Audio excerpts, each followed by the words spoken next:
जय श्रीमन नारायण, जय श्रीमन नारायण। सीताराम सीताराम। आप सभी साथियों को श्रद्धान ट्रस्ट परोपकार मिशन की तरफ से हार्दिक शुभकामनाएं। आपका दिन मंगलमय हो। साथियों, आज का विषय है, विचार बिंदु का विषय है हमारे जो संविधान के अंदर चुनाव प्रणाली के लिए किसी भी प्रकार की कोई एजुकेशंस की कॉलम नहीं है। देश का प्रधानमंत्री, स्टेट का राज्य मंत्री जो है, चाहे वो शिक्षा मंत्री हो, स्वास्थ्य मंत्री हो, दूरसंचार मंत्री हो, किसी भी विभाग का जो मंत्री हो, उसके लिए एजुकेशन का कोई कॉलम्स कोई मायने नहीं रखता है। साथियों, बड़ा अफसोस की बात है कि इस प्रजातंत्र के अंदर प्रजा को सरकार चुनने का अधिकार है। ये बहुत अच्छी बात है। बहुत बड़ा प्रजातंत्र के देश में हम लोग निवास कर रहे हैं। बहुत बड़ी डेमोक्रेसी है भारत की। लेकिन क्या साथियों, आपको लगता है कि आपका जो मेन मुखिया जो है, जो आपके देश को लीड कर रहा हो और उसकी एजुकेशन की कॉलम 0 हो, तो क्या वो एक अच्छा मार्ग पर ले जा सकता है? साथियों, कमेंट्स में आप लोग ज़रूर सलाह दीजिएगा। इस वीडियो को बनाने का मेरा केवल उद्देश्य यही है कि जो हमारे संविधान के अंदर बहुत सारी चीज़ों में संशोधन किया गया, जहाँ जहाँ ज़रूरत पड़ी वहाँ वहाँ इसकी संशोधन की गई।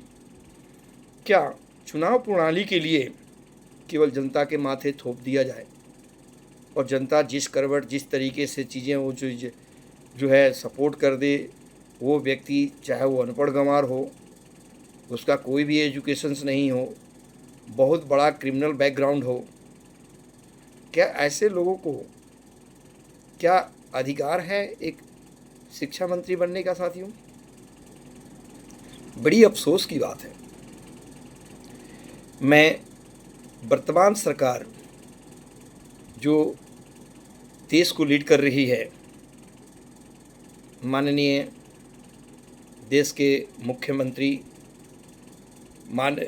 देश के प्रधानमंत्री, सभी स्टेट के मुख्यमंत्री जो अभी वर्तमान में लीड कर रहे हैं, उन सबसे मेरी आग्रह है कि आप लोग इस विषय के लिए, इस विचार बिंदु पर अपना ज़रूर जो है मंतव्य बताएं और इस चीज़ के लिए संविधान के अंदर आज के डेट में आप लोग सरकार के अंदर पूर्ण बहुमत से है जो लीड कर रहे हैं पूरे भारतवर्ष को, आने वाली पीढ़ियों के लिए जो भी चुनाव प्रणाली में अपना भाग्य को आजमाना चाहता है, सेवार्थ की भाव से आना चाहता है, उसके लिए एक एजुकेशन का कॉलम नितांत आवश्यक कर दिया जाए। तभी हमारे देश का एक अच्छे व्यक्ति के हाथ में भविष्य होगा जो एक अच्छी तरह से लीड कर सकता है। इस देश को चलाने के लिए साथियों, जितने भी आईएएस, आईपीएस, आईएफएस जो बड़े लेवल के ओहदे के पोस्ट हैं, उन्हीं के सहयोग से सरकार को चलाई जाती है। साथियों, एक नौकरशाही जो है, उसकी हायर एजुकेशन का होना बहुत ज़रूरी है। और जो राजतंत्र, जो एक राजा बनकर के एक राज्य मंत्री है, मुख्यमंत्री है, साथियों देखा जाए हर स्टेट का मुख्यमंत्री जो है एक राजा होता है, अपने स्टेट का राजा होता है। साथियों, और ऐसे लोगों के लिए देश के जो लीड कर रहा हो, देश का जो है महाराजा है। पहले राजाएं हुआ करते थे, महाराजा हुआ करते थे। सेम ढांचा साथियों आज भी वही है, बट इसकी रूपांतरण को केवल परिवर्तित किया गया है। साथियों, आप समझिए, मैं केवल आपको उस बिंदु तक ले जाना चाहता हूँ कि क्या कोई मूर्ख व्यक्ति जो अनपढ़ हो, जो एजुकेशंस की भाषा को कुछ भी नहीं जानता हो, क्या हमारे देश की एजुकेशन में, क्या हमारे देश के स्वास्थ्य विभाग में, किसी भी विभाग में क्या एक बहुत बड़ा योगदान कर सकता है? क्या बहुत बड़ा क्रांति ला सकता है क्या? साथियों, उसके पीए हायर एजुकेशन वाले बंदे चाहिए और खुद का एजुकेशन उसका जीरो है। कितनी बड़ी विडंबना है साथियों।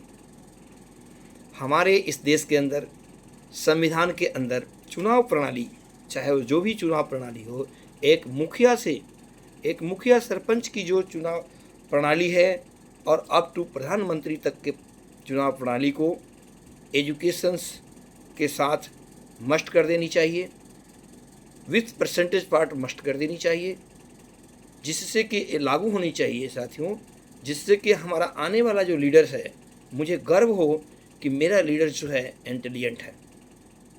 अब साथियों, समझ सकते हैं आप लोग, ऐसे ऐसे लोग हैं जिन्होंने अपनी पत्नियों को बैठा दिया, स्वयं जेल चले गए, स्वयं करप्शन के करप्ट में जेल चले गए, स्वयं मुख्यमंत्री के सीट से हट करके अपनी पत्नी को बैठा दिया, जिसको किसी भी प्रकार की कोई भी जो है नॉलेज नहीं हो, नॉन एजुकेटेड आपकी स्टेट को लीड कर रही हो।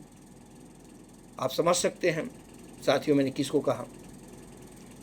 मैं तमाम देश के सभी राजनीतिज्ञों से कहूँगा, जो सिटिंग जो है एमपीज एमएलए हैं, उनसे कहूँगा कि मेरी राय होगी देश के जनता के हित के लिए, देश के भविष्य के लिए, कि आप सब लोग मिल करके संविधान में एक संशोधन करें। संशोधन के अंदर में पहला विकल्प ये हो कि जो भी चुनाव प्रणाली के अंदर में चुनाव लड़ना चाहता हो, उसका एजुकेशन मस्ट हो। विदाउट एजुकेशन व्यक्ति जो है चुनाव नहीं लड़ सकता है। पहला तय हो मापदंडता।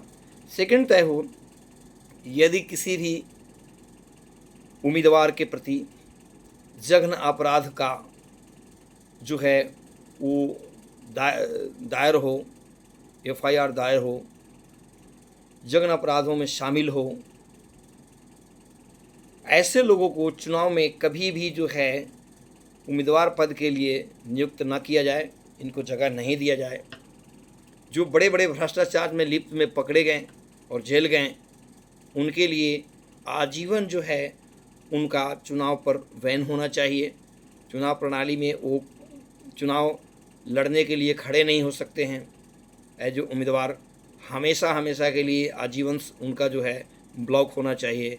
ऐसे विचारधाराओं के लोगों के लिए मैं यही कहूँगा, तभी जाकर के हमारा लोकतंत्र के अंदर एक अच्छा व्यक्तित्व वाले लोग आएंगे और हमारे देश को, हमारे जो देश की भविष्य है लोगों का, वो एक अच्छी दिशा में ले जा सकते हैं। साथियों, मैं तमाम देश के सभी साथियों से आग्रह करूंगा कि आप लोग अपना कमेंट्स राय ज़रूर दें।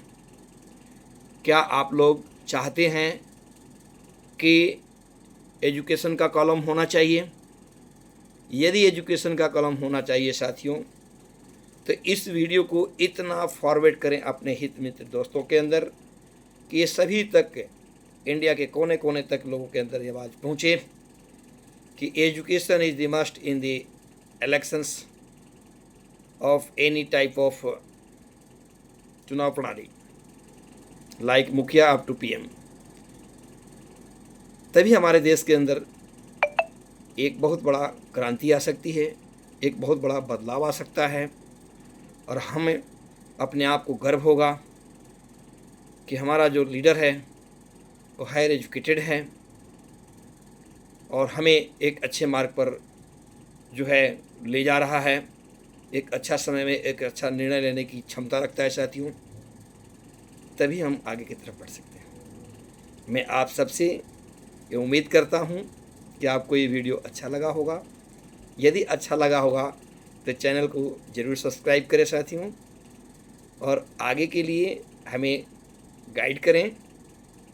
हम आपके लिए वीडियो बनाते रहेंगे। श्रद्धांजलि ट्रस्ट परोपकार मिशंस का उद्देश्य है कि समाज में जनहित कल्याण के लिए आवाज़ उठाएं एवं लोगों के जनहित कल्याण के लिए हमेशा कार्य करते रहें।